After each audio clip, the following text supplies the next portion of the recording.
Hello everyone, একটা দারুণ জিনিসের রিভিউ দিতে আমি এসে গেছি, যেটা আমার প্রবলেম অনেকটাই সলভ করে দিয়েছে এবং তার সেই প্রোডাক্টটার প্রেমে কিন্তু আমি অলরেডি পড়ে গেছি। সেই প্রোডাক্টটা কি, না দেন নোভেজের 24 আওয়ার্স ইনস্ট্যান্ট হাইড্রেশন পাওয়ার ড্রপ।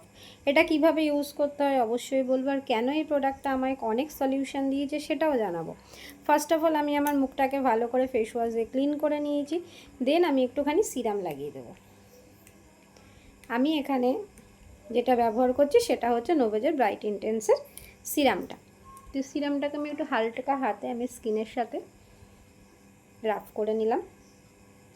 এটা এমনই একটা সত্যি পাওয়ার ড্রপ, যেটা দিনে এবং রাতে, দিনের মধ্যে দুবারই ইউজ করা যায় এবং তার দারুণ একটা রেজাল্ট দেয়।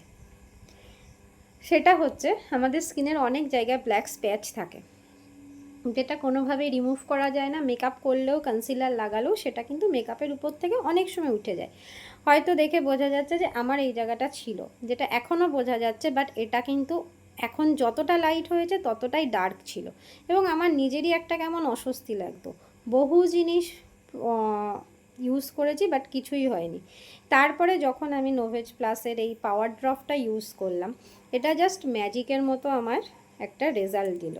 তো তারপর থেকে এই প্রোডাক্টটা আমি দিনের বেলা স্নান করার পর, ঠিক ডে ক্রিম লাগানোর পরেও যেমন লাগাই, নাইট ক্রিম লাগানোর পরেও লাগাই। আমি নাইট ক্রিমটা এখন লাগালাম না, সিরামটা লাগানোর পরে, যেহেতু এই জায়গাটায় আমার ব্ল্যাক স্প্যাচটা একটু বেশি লাগে এবং এই জায়গাগুলো আমার মনে হয় যে এই জায়গাটাগুলো আমার স্কিনের অন্যান্য জায়গার থেকে একটুখানি বেশি ডার্ক ছিল, যদিও বা এখন অতটা বোঝা যাচ্ছে না, কালার অনেকটা লাইট হয়ে গেছে।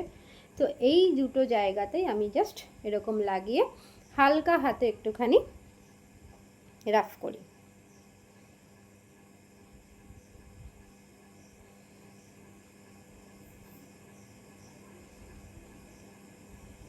হালকা হাতে একটুখানি রাফ করেই কিন্তু আমি ছেড়ে দিই। এটা জাস্ট আস্তে আস্তে স্কিনটা অ্যাবজর্ব করে নেবে এবং ওর কাজ শুরু করবে। তো এটা কিন্তু নাইট স্কিন কেয়ার হিসাবে একটা দারুণ জিনিস। যাদের আমার মতো এই প্রবলেমটা রয়েছে বা যারা আমার মতো প্রবলেমে ভুগছো, তারা কিন্তু এই হাইড্রেশন পাওয়ার ড্রপটা অবশ্যই ইউজ করে দেখবে।